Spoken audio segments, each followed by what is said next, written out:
Tokrat o hranilnikih električne energije. Pa o tem, kdo bo subvencioniral njihov nakup, če ga bo res. Pa o posebnem slovenskem svetlobnem podpisu pri DS-u.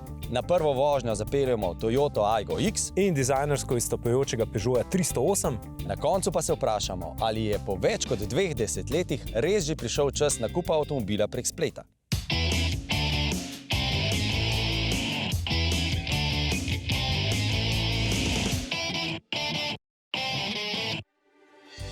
Pozdravljeni v avtomobilnosti. V novo sezono bomo zapeljali, kako pričakovano, spet povsem električno. Ja, in veliko vas je pisalo tudi v pretekli sezoni, zakaj toliko govorimo o elektriki, če pa je bilo v lanskem letu v Sloveniji prodanih le 4% novih električnih vozil, vseh ostalih pa 96%. No, tisti najbolj zvesti gledalci se spomnite, ko je nekaj časa nazaj eden od glavnih akterjev avtomobilske industrije napovedal, da bo vozni park čez desetletje sestavljen iz tretjine električnih avtomobilov, 2/3 pa bosta gnani iz drugih agregatov.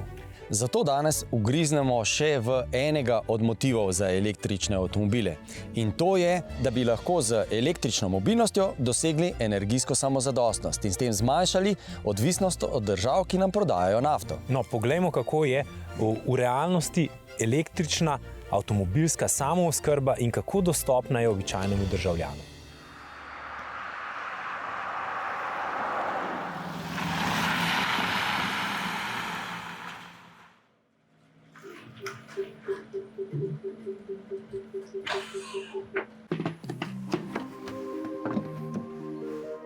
Hranilnik se uporablja predvsem zato, da se lahko recimo v podnevi, ko sončna elektrarna proizvaja višek sončne energije, ko se pač podnevi ne porablja, ko nismo doma in se potem to shrani v hranilnik, to potem lahko uporabljamo v večernih časih oziroma se lahko polni v času, ko je elektrika cenejša in se potem porablja čez dan, ko je elektrika dražja. Kako to deluje v praksi, poslušajmo izkušnjo enega pionirskih uporabnikov hranilnika elektrike. Polnimo 6 električnih vozil dnevno. Zdaj smo dali čez celotno poletno sezono, se pravi više temperature, zdaj pozimi nižje temperature, zaenkrat stvar deluje. Ampak kaj to pomeni? V bistvu, da je večinoma se električni avtomobili polnijo iz energije, ki jo dobijo iz hranilnika. Ti naši zaenkrat večinoma, ja. Je bilo zadosti? Ja. 15 kWh. Ja. Aha. Mi imamo te manjše električne vozila, nikoli se ne polnijo vsa hkrati, se polnijo vmes po potrebi oziroma po noč. Včasih je več prometa, manj prometa, včasih več vozijo, manj vozijo, ampak zaenkrat to za nas dovolj. Torej, že majhen hranilnik je lahko celo dovolj za kratke vožnje z malo porabe, zagotovo pa se 100% lastno doma pridobljeno elektriko ne bo mogel voziti nekdo, ki se dnevno vozi recimo iz Maribora v Ljubljano in nazaj. Ampak ni hranilnik tisti, ki predstavlja ozko grlo. Električni avtomobil v povprečju, torej če gledamo našega ID.4 z baterijo 77 kWh kapacitete, če ga polnimo vsak dan doma, porabi nekje 4000 do 5000 kWh na leto, če delamo tam 25 000 do 30 000 km na leto. Koliko pa recimo, da se znam predstavljati veliko sončno elektrarno, pa jaz rabim? Pomeni, da rabimo nekje, bi rekla, 4 kW do 4,5 kW elektrarno, da pokrijemo teh 4000-5000 kWh potrebe na letni ravni. To pomeni, kilovat pokrije 7 kvadratnih metrov, tako da v bistvu tle nas pač omejuje sončna elektrarna. Z drugimi besedami, samooskrbna zelena elektromobilnost je enako velika hiša. V pogovorih nismo preslišali, ko so nam sogovorniki povedali, da so hranilniki razmeroma nesmiselni. Trenutno. Namreč trenutno uporabniki domačih sončnih elektrarn presežke doma pridobljene energije vračajo v omrežje. Govorimo o netmeteringu. Konec leta 2023 se v Sloveniji ukinja netmetering in dobesedno izgleda to netmetering na tak način, ko vračamo omrežje, se nam lepo števc, električni števc, bom rekel, v kontrasmeri suče. To se pravi, se nam odštevajo porabljene kilovatne ure električne energije. Tega pa za neko bo konc netmeteringa ne bo več in če ti ne boš porabil za sebe, boš dal omrežje, zato ne boš dobil nič, se ti tudi števc ne bo kontra vrtel in s tem tebi kot lastniku sončne elektrarne bo smiselno imeti zalogovnik, zaradi tega, da boš te viške proizvodne električne energije shranil v zalogovnik in porabil tudi za svoje potrebe. Na tem snemanju smo se naučili, da vloga hranilnikov ni v tem, da se bomo odklopili od slovenskega električnega omrežja, ampak da bo v dobi elektromobilnosti omrežje sploh lahko funkcioniralo. Pravzaprav se bomo še bolj povezali, ampak na pameten način, smart omrežjem. Sistemi za energetsko upravljanje skrbijo nekako, da optimalno elektrarna shranjuje v hranilnik, hranilnik oddaja v objekt oziroma črpa po potrebi, potem se tudi ravna po samih vremenskih pogojih, tako da reče v redu, jutri bo sonce, danes lahko spraznimo baterijo čisto do konca. Energetski menedžerji bodo potem tudi nekako komunicirali z omrežnim operaterjem, ki bo potem tudi lahko rekel, trenutno imamo veliko energije na trgu oziroma v omrežju, se je potrebno znižati moč proizvajanja elektrike sončnih elektrarn oziroma moramo aktivirati hranilnike, da shranijo viške in potem, ko je recimo manjko, se potem te hranilnike vključi v omrežje in potem nekako dodajajo to potrebno energijo. Če bi se želeli voziti na 100% lastno domačo zeleno energijo, to je danes še zelo težko zagotoviti, pa tudi v prihodnje bo težko zagotoviti. Ampak poanta vsega skupaj je nekje drugje. V prvi fazi so prišle toplotne črpalke, nekako nismo še povzročali toliko pozornosti na tem področju, zdaj so prišli električni avtomobili in zdaj so v bistvu te obremenitve že kar precejšnje, sploh ko se bo recimo količina električnih vozil povečala, bo potrebno na tem področju poskrbeti, da se poveže z omrežjem, da pomagaš omrežju oziroma da se ta zadeva res kot nek cel ekosistem obnaša. Ampak ni možno iz tistih dovodov, ki imamo mi, potegniti to, kar lahko zdaj delamo. Zdaj ne bo elektrogospodarstvo pripeljalo novih kablov, ne bo zdaj šli večjih kablov polagati. Bomo morali imeti nek element znotraj celega omrežja, ki bo nam te velike porabe, pa nizke porabe nekje izničil, da bomo sploh napetost na mreži držali konstantno, da ne bomo imeli prevelikih nihanj v sami mreži. Na omrežju nam čisto upadla, pa sploh ne bomo mogli več kaj narediti. In vse to se bo balansiralo iz hranilnika električne energije. Prepričan sem, da bomo v letošnjem super volilnem letu zagotovo zelo pogostokrat slišali naslednje. Digitalna revolucija, trajnostna mobilnost, krožno gospodarstvo in, recimo, prebojne rešitve industrije 4.0. To so sodobne, privlačne, atraktivne besede, ki so več kot to. Zelo potrebne so za prihodnost in prinašajo nedvomno pomembne rešitve za prihodno mobilnost in ureditev v bistvu našega življenja nasploh. Ampak, ali znamo iz njih izluščiti bistvo, tisto, kar prinašajo za posameznika in družbo? Vzemimo pod drobnogled trajnostno mobilnost. Splošna definicija pravi, da je to okoljsko odgovorna, socialno uravnotežena in gospodarstvu naklonjena oblika razvoja mobilnosti. Pa vas vprašam, kako pa je mogoče vse to troje doseči hkrati? Poglejmo, kaj to pomeni. Čim bolj konkretno. Avtomobilska industrija in vse, kar je vezano na njo, naj dosega še večje gospodarske učinke, še več profita. Po drugi strani naj mobilnost postane še bolj enakopravna in še bolj dostopna za vse. In tretjič, mobilnost mora postati taka, da od narave ne bomo več jemali več, kot pa je sama sposobna ponovno obnoviti. Verjetno se boste strinjali, da to ni le velik izziv, ampak konkreten problem. Del nove mobilnosti bo zagotovo slonel na elektriki. O tem o avtomobilnosti ves čas govorimo. Elektromobilnost pa sloni na baterijah in o teh veliko vemo tudi Slovenci. Mi smo šli na Koroško in jih pogledali v drobovje, v zadnjo celico.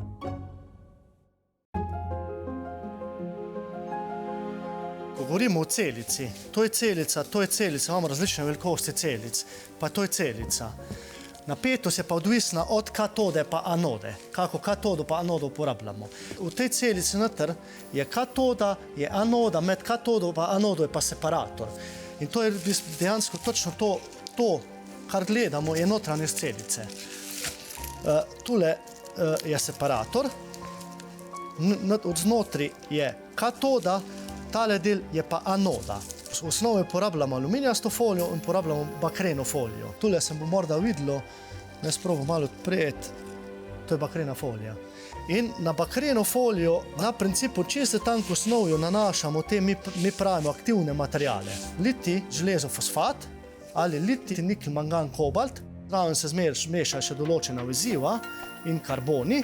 Karboni predvsem zaradi električne prevodnosti.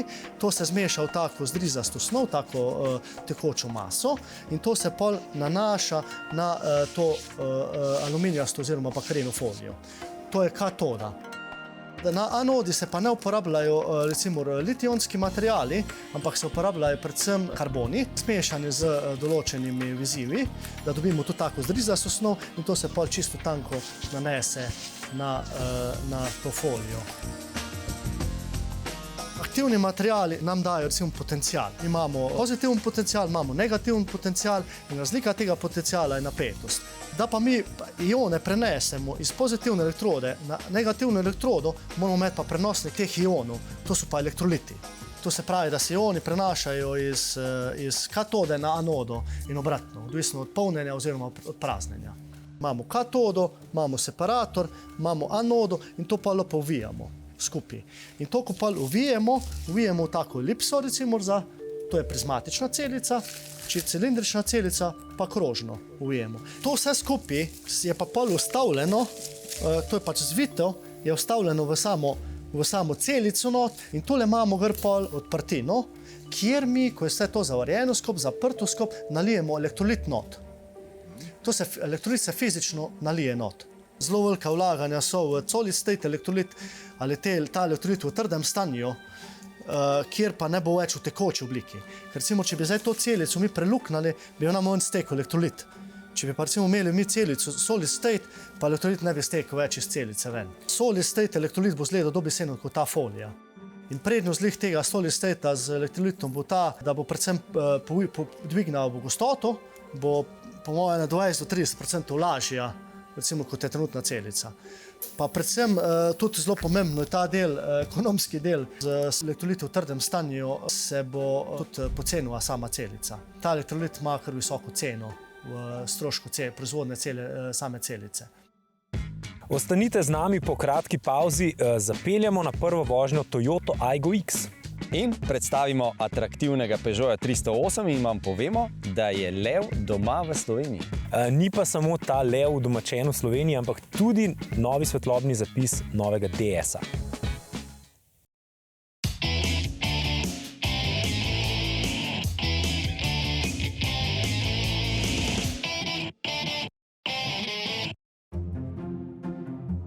V ekipi avtomobilnosti reportaž s testov avtomobilov skoraj nikoli ne začnemo z obliko.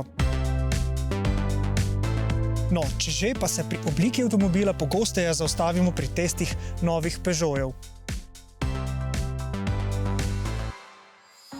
No, potem pa pride na vrsto uporabniška izkušnja.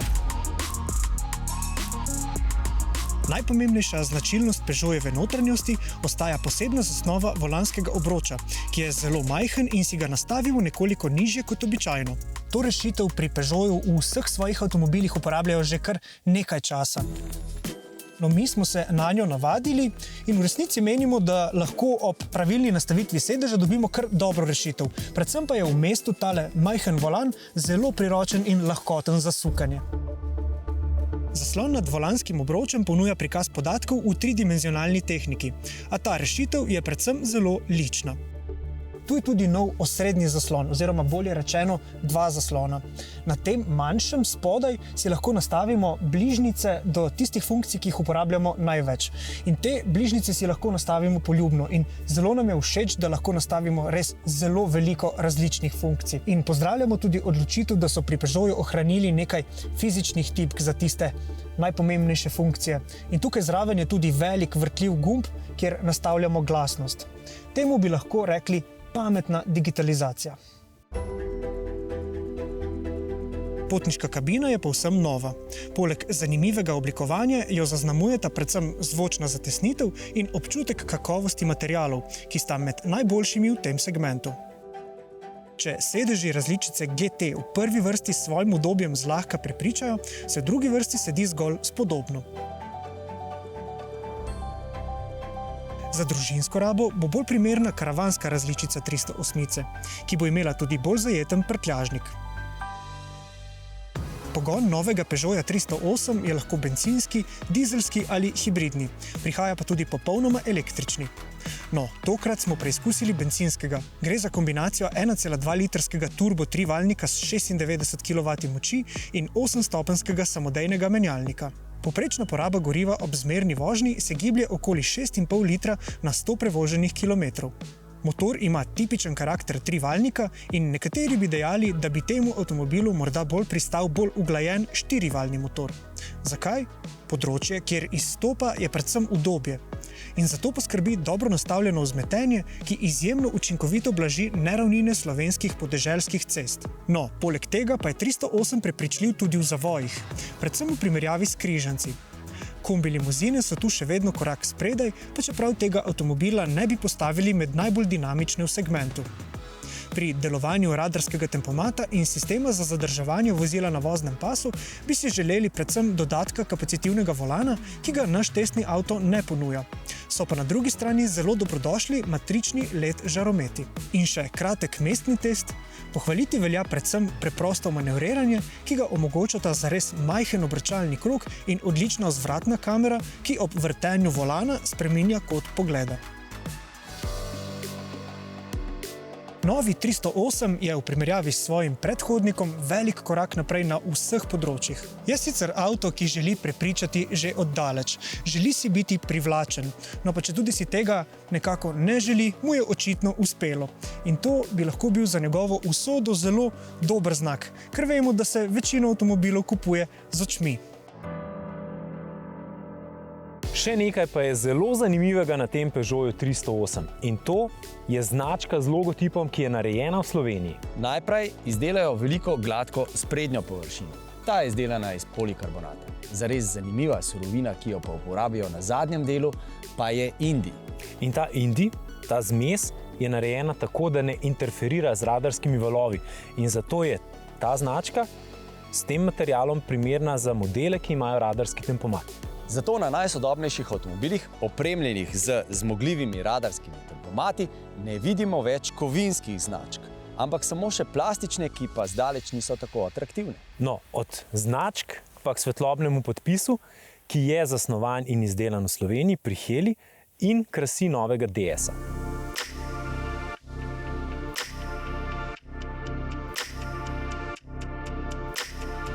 Kar je bil nekoč krom, bodo v prihodnosti predstavljale luči. No, vse tako kažejo trenutni avtomobilski trendi. Kromirane letvice in okraski se danes umikajo svetlobnim detajlom najrazličnejših oblik, ki dajejo avtomobilu značilen karakter. V primeru modela DS4 gre za dnevne žaromete. No, in takšno nadvse elegantno obliko omogoča LED tehnologija in pa seveda znanje razvojne ekipe, ki jo tokrat ne gremo obiskat nekam v Francijo, ampak jo bomo obiskali kar doma.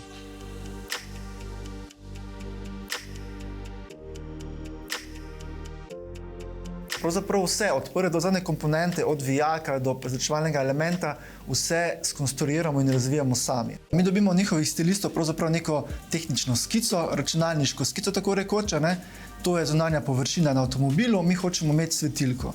In mi oblikujemo na podlagi te površine, oblikujemo vse, kar je v ozadju, celotno arhitekturo in gradbeni ustroj svetilke. Mi moramo vedeti, koliko prostora bo to zavzelo, kakšna toplota se bo generirala, kakšna bo interakcija z okolico, a smo zmožni v takšnih dimenzijah še držati vse njihove predpisane tolerance. V tem primeru gre torej za premijsko avtomobilsko znamko in premijski model.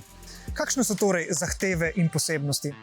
Pri tem produktu je bila res želja stilistov, da bi svetilka sooblikovala identiteto in da bi imela res homogeno, atraktivno svetlečo površino.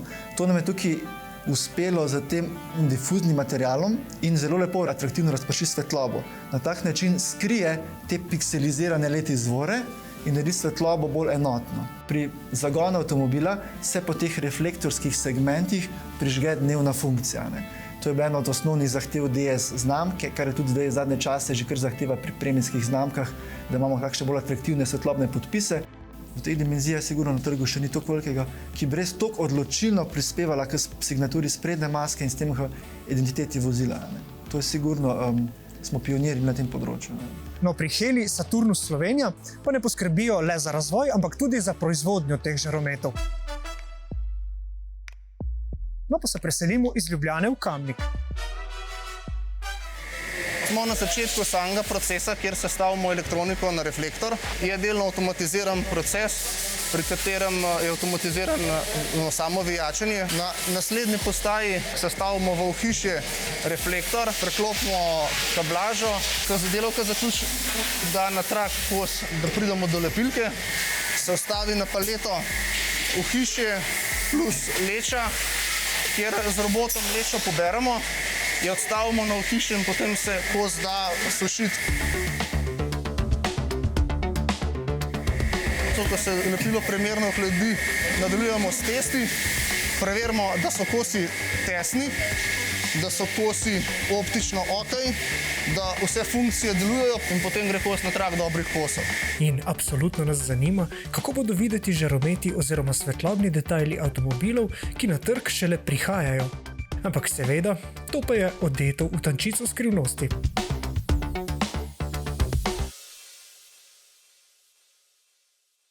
Ko smo objavili prvi video o tem najmanjšem Aigu X, jaz takrat osebno nisem pričakoval, da bo ta avto deležen tako dobrega, tako močnega sprejema.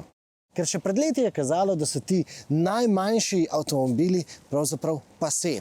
In pravijo nam, da bodo te najmanjše avtomobile nadomestili mali električni avtomobili in pa seveda tudi car sharingi. Ampak ta zelo bogat odziv na ta majhen mali Aigo X pravi, da se je na tem področju v zadnjih letih očitno nekaj spremenilo. Seveda, spremenile so se cene avtomobilov, zrasle so v višave. In še pred leti so nas avtomobilske znamke v nakup takšnega malega avta prepričevale z besedami: poglejte, kako je lep, kako je simpatičen, kako je cukrast, kako bomo mi v takšnem majhnem avtu izpadli trendovski. No, mi smo takrat vztrajno odgovarjali: pa sej ste nori, le za nekaj več denarja nam ponujete večji, boljši in manj igračkast avto, ki pa je ravno tako kul. In prav zaradi tega dejstva so najmanjši avtomobili s časoma res postali vse manj zanimivi. Ampak višje cene avtomobilov nas zdaj silijo k ponovnem razmisleku. Namreč nič ne pomaga, če so večji avti relativno bolj smiselni, če v absolutnem smislu denarnica pove, da ne zmore. In ja, prav ta ponovni razmislek je novega Aiga uvrstil v tisti del Toyotine ponudbe, ki sliši na ime mobilnost za vse. We have the ability to provide mobility to all solution. We don't want to provide something where the customers are priced out of being able to be mobile. In this case, with Aigo Cross, it is an internal combustion engine. It is a petrol only, and we are very confident that this remains accessible and affordable to the customers. So this is why we believe this is the right car for the market for today. Torej govorimo o streznitvi, o soočenju z realnostjo, ki se v avtomobilskem svetu odvija danes, ne jutri. Podrobnejšo Toyotino razlago, zakaj Aigo križanec, smo vam ponudili že v našem prvem videu o Aigu. Naj na tem mestu samo poudarimo, da za prve kilometre vožnje niso po naključju izbrali Barcelone. Barcelona seveda ponuja številne prilike, da preverimo, koliko je križanca v tem malem Aigo X. Seveda začnimo s primerom kolesarjev. In v kolesarsko vzorno urejeni Barceloni res nismo imeli težav ohraniti očesnega stika s kolesarji, pešci, vozniki skirojev. Pa vprašanje, koliko zaslug k temu lahko pripišemo nekaj centimetrov višjemu sedenju v novem Aigu. Menimo, da bi zanesljivejši test lahko ponudila kolesarsko bistveno slabše urejena Ljubljana. Ampak vseeno, čeprav se tudi ta novi Aigo kar očitno trudi, da bi prevzel naše čustva, tudi prek tistih barvnih kombinacij, ki imajo imena po brinu, ingverju, feferonu in kardamomu, pa je Aigo med temi prvimi kilometri pravzaprav bolj nagovoril naš razum s svojo resno notranjostjo. In naš razum je ocenil, da je bilo inženirsko šparanje zelo premišljeno. Ja, vse je majhen, ampak ni več samo igračka. Aigo je zdaj čisto zaresen avto. Je pa hkrati res, da kaj se da kupiti in česa ne, to ni povsem jasno razvidno samo iz nakupne cene avtomobila. Namreč že dodobra smo vstopili v čase, ko avto kupujemo z mesečnimi trajniki in z mesečne perspektive se avtomobili lahko pokažejo v drugačni luči. In pri Toyoti so kar v lastno trgovino zaposlili nekaj bančnikov, popolnoma so prepletli avtomobilski in pa bančni posel, kupci pa imamo od tega lahko koristi. Ampak ti bančniki so si zdaj za prihod Aiga na slovenske ceste zamislili tudi možnost spletne rezervacije avta. Danes, V dobi ekstremno dolgih čakalnih dob na novi avto je pravočasno izražen interes pravzaprav lahko zelo koristna možnost za resne kupce. Sploh, ko slišimo naslednje besede. Kot Toyota zaupamo potencialnim kupcem toliko, da ne rabite zaradi tega dati neko aro, nek down payment. Avto daš v košarico in s tem, ko ga daš v košarico, si lahko vzameš tudi čas, da to odločitev prespiš, preveriš. Skratka, da to čustveno impulzno odločitev spremeniš v racionalno, v premišljeno odločitev. A ni to že skoraj spletna prodaja avtomobilov? Vprašanje je, kaj je definicija prodaje. Ne? Če sem jaz vse naredil na internetu in prišel fizično v salon do prodajalca in pač dal plačilo, ne, sem ga jaz realno kupil prek interneta. Ne. Ta prodajalec je bil moj, rečemo temu grdo rečeno, natakar, ki mi je dostavil produkt, ki sem si ga praktično jaz sam definiral prej. Ne. Tukaj pa vidim potenciale recimo za razne te online transakcije in prodajo vozil kot je Aigo, prodajo lojalnim kupcem, kjer jaz v produktu relativno vse že vem, zaupam prodajalcu, se pravi je res, a mi lahko dostavite produkt na dom, super. Ne. Morda pa bo spletna prodaja avtomobilov najbolj zaživela takrat, ko bo generacija Z prišla do resnih služb in denarja, se pravi tisti rojeni med 95 in 2010. Tisti, ki ne sprašujejo več očetov, mam, babic ali pa recimo učiteljev, ko jih kaj zanima, ampak Siri in Google. No, mislim, da internet ne čaka samo na njih. Pravzaprav smo ga dobro uporabili tudi že druge generacije. Saj naredimo pred nakupom vso raziskavo, tudi plačamo lahko že, aramo avto že preko spleta, ampak nekaj pa še vedno naredimo po starem. Gremo ga pogledat, dotaknemo se ga prej in predvsem seveda ga preizkusimo. No, in avtomobile preizkušamo tudi mi za vas tu pri avtomobilnosti in zelo pozdravljamo, da pred nakupom avtomobila, ki ni vedno racionalna odločitev, sedete van, ga zapeljete in vidite, s čim se boste soočali naslednjih 5, 10, 15 let. Da bi bil čim bolj racionalna odločitev. Bravo. Mi bomo racionalni ali ne z vami spet naslednji teden, vmes pa lahko poglobljene teme pogledate tudi na naših spletnih straneh oziroma na YouTubu. Srečno!